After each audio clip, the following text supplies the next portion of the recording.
Your typical combustion engine passenger car has always put its power out through a transmission, either a 3, 5, 7, 9, today even a 10-speed gearbox. The reason that gearbox is in there is because your engine's got a relatively narrow range of RPMs and sweet spot for power. Yet your car runs at a wide range of speeds and offers different load requirements. So you broker the difference with a wide range of gears.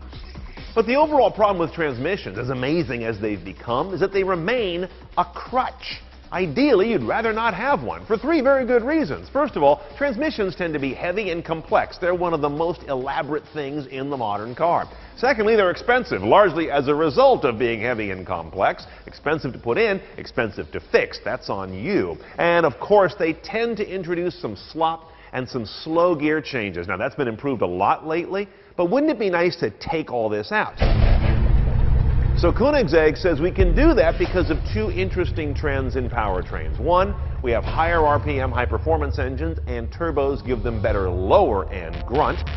Secondly, we have very torquey electric motors that are quite well proven these days. Electric motors have all their torque from 0 on up and can spin at a wide range of RPMs. Put it all together here, and maybe your powertrain has a wide enough range of RPMs and abilities to deliver power that it doesn't need gears to help it.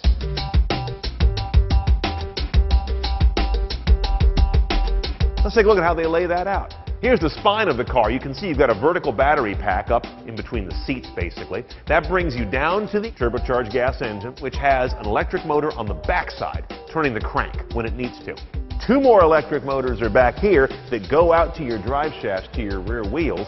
And in the middle, there is a fluid coupler and a final drive. Here's how that looks in a schematic.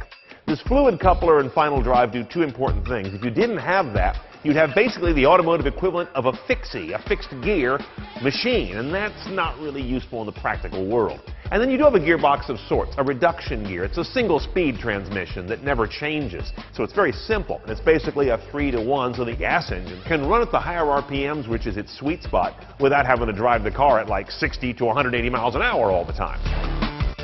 Now, I'm not saying that this is the be-all and end-all of future drivetrains. We may never see this again.